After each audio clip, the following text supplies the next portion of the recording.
Hello and welcome to The Autistic Me. I'm Christopher Scott Wyatt. Today we're talking to Daniel Sansing, an autistic individual who is also a parent and an instructor. I think this is important to include in our conversations because, as our previous episodes mentioned, many people assume that autistic adults do not have so-called normal relationships. And I want to bring people into this conversation who have families, spouses, partners, and have what we might call normal relationships, for lack of a better word, even though that in itself is a loaded and somewhat problematic way to describe something. Daniel, would you mind explaining to the audience your family and how your family embodies neurodiversity? Well, I would say that we have a lot of bases covered when it comes to neurodiversity. I really came to the autism diagnosis fairly recently. I was just diagnosed last October, but I had a previous ADHD diagnosis, and I understand that's often a gateway. And then really, if you look at my situation, it's probably all the way back to before I started school. I had a lot of sensory integration disorder issues. And then Sonia herself with ADD or ADHD, and then of course, genetically, that would probably put us in a spot where we're going to have kids who are more likely to be neurodiverse. So our oldest has some executive function disorder. I believe she's also been diagnosed with ADHD. Our oldest son, Narani, has ADHD. Kala is our oldest daughter. She's 22 and in college. Narani's a senior in high school. Then our youngest son, Ian, would be a sophomore. He's 15, and he's nonverbal largely with autism, a lot of echolalia. He'll repeat back what you say, but he's been using a tablet lately, and he put together the sentence, "I want to go to McDonald's" yesterday. So that was kind of cool. And he asked twice, so we wound up having it twice. Our youngest is 11, and she, I think, originally had ODD, and then she got an ADHD diagnosis more recently. We're probably going to have her screened for autism because she's got a lot of things that are making it difficult. We actually just pulled her out of school because she was having so much trouble in a traditional school setting. With all four of the kids, we have significant neurodiversity for sure. You mentioned that you were recently diagnosed. Did the pursuit of the diagnosis come as a result of your children being diagnosed, or was this you seeking a different evaluation based on your previous diagnoses? It was something Sonia and I had talked about for a while, and I also mentioned it. Of course, I was seeing a psychiatrist. I get Adderall, so you got to have an MD to prescribe that. And I was seeing her since she diagnosed me with ADHD in 2013, and she's like, "Well, I'm not into labels, and I don't know, do you really think you need to do this?" And I was like, "Yeah, I think that the more I know, generally, the better I feel and the better I do with things." So I finally had the screening in it. I think adults don't have necessarily as much support right now as we have for younger folks. So I wound up seeing that, they don't see me in the clinic where I was diagnosed, but the guy who diagnosed me was really successful at Children's Hospital, and then he opened his own practice, and then I think he has 5 folks working in the practice with him that all specialize in autism, ASD, various disorders related to that.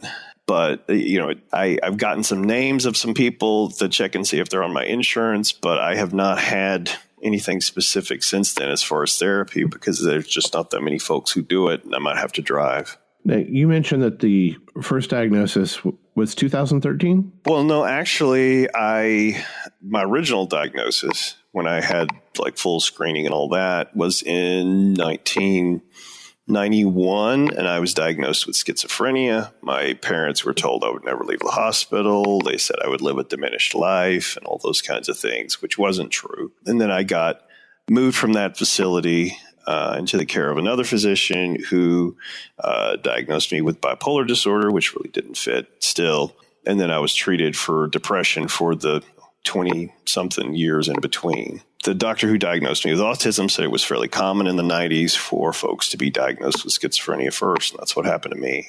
Were you married during the time that you were diagnosed with ADD, ADHD? Yeah, Sonia and I had been married, already double digits by that point. We've been married since 2002. So I guess we're coming up on, what is that, 17 years? No, 16 years, yeah. But I had relationships before that. I had many engagements, and I was married twice before I got married to Sonia in 2002.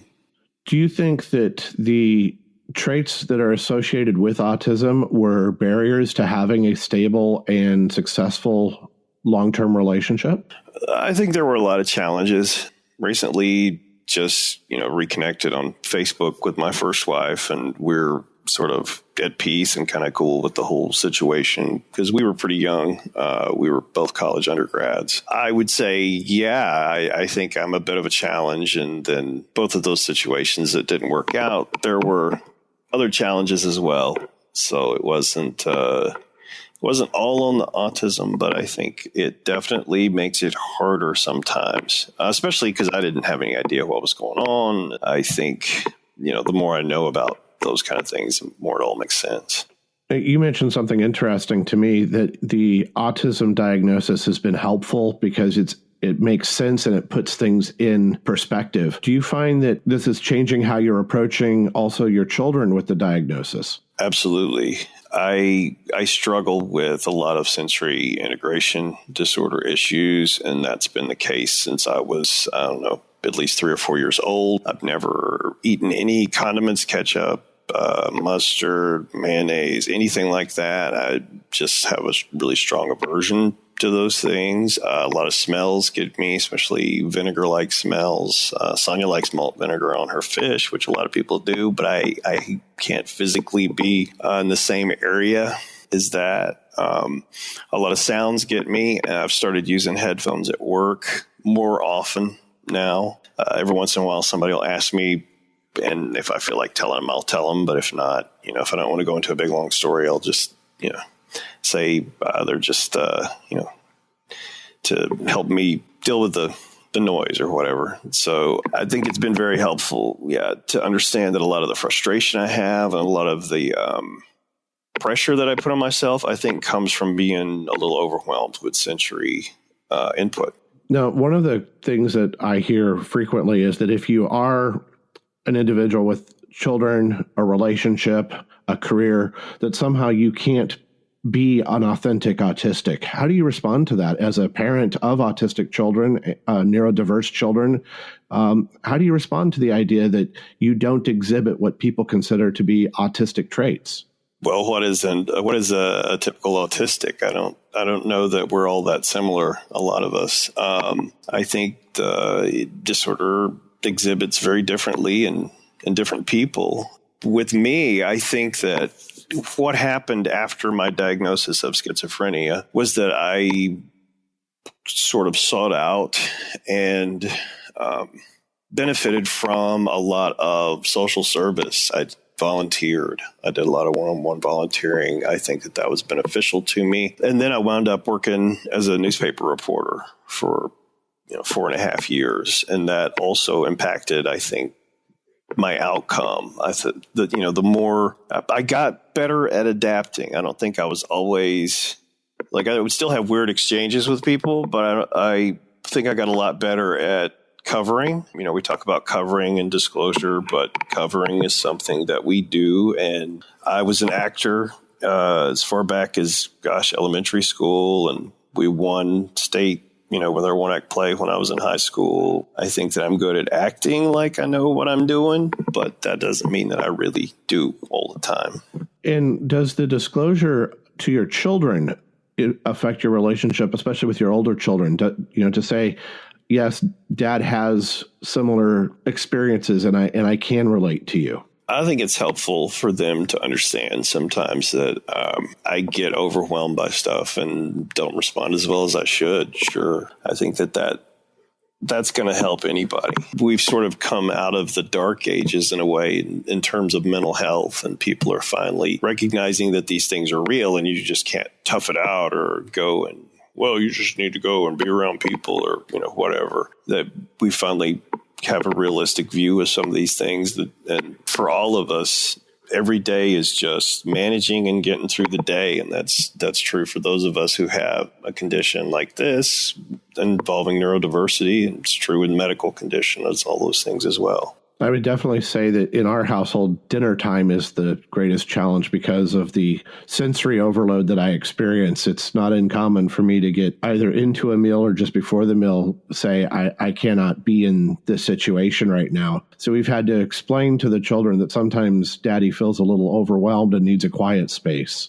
Sure. I spent a lot of time in the basement. I've played video games since I was maybe 5th or 6th grade. I had an affinity for that. And sometimes that's what I do to just go and decompress. You know, if it's really, really busy at work and I see a lot of students right up until 8 o'clock when I get off work, then sometimes when I come home, I just have to spend some time alone because I don't have anything left for anybody else. I mean, I think it's the covering or the process of just functioning professionally that's exhausting because it's a lot of, noise and activity and all those kinds of things to deal with for the hours at work. One of the questions that my wife and I have received when speaking to groups is why we would choose to be parents. And surprisingly, sometimes it's almost an accusation. How can you complicate your life and their lives more? Mm-hmm. How would you respond to those individuals who think that we would be better off without our families? Wow. Well, you have a lot of really dysfunctional people who who are dysfunctional in other ways who are doing it. And if whoever asked that question, if you looked at their life with a microscope, you might find out just how ridiculous a question that was. Everybody's got challenges. There's no manual for parenting. Nobody goes into it just knowing exactly what to do. Most of us get some really bad advice from our parents at some point. Maybe some good every now and then, but most of it's bad, and mostly they just want to spoil grandkids anyway. So that's a battle for everybody. But I would say that's a bit on the ridiculous side, I guess. Yeah. One of the things that I have been told is that my wife basically has 3 children. Well, I can't say that sometimes I don't feel some guilt and I feel like Sonia's having to deal with me at times, but I'm also, I do dishes, I help around the house, we spread out responsibilities. We've done that ever since we met when we were graduate students. There are a lot of things that I do better than a lot of other guys do because honestly, if they are in sort of a conservative mindset or religiously conservative, they may think that the woman is supposed to do all these things. Well, no, we split the responsibilities. So, I mean, yeah, there are days when she probably thinks that way, but in a lot of ways, I'm better than other guys she dated when she was younger. So I think we kind of knew what we were getting into. You obviously have a complicated situation because you do have a limited verbal child. You have a set of neurodiverse children with different needs. How do you approach parenting as both an autistic and just a parent in general with 4 children who have special needs that you need to address on a daily basis? Well, I wouldn't say I always get it perfect, but I try to get better every day. And that's true of everything that I do, whether it's professionally or parenting or whatever it is. Hopefully if I make a mistake one day, I'll think through it the next day and make a better choice. But parenting is complex, and, you can love your kids and you can give them a chance to learn and give them space to learn in. And, all of our kids are high achieving academically, and Ian comes home with awards for like free throw shooting, or, he just did a play. So you love and support your kids. And if you're doing that, I think you're doing what you're supposed to. But there's no magic formula. And yeah, everybody gets frustrated and will make mistakes or say something that we later regret, but just do better the next day. I think that's good advice for all parents, is just to remember that every child's going to be different. Every experience is going to be different. And whether you are neurodiverse or neurotypical, parenting is going to be a series of adjustments and corrections. Absolutely. I want to thank Daniel Sansing for appearing on The Autistic Me. This has been Christopher Scott Wyatt, and I look forward to our next meeting.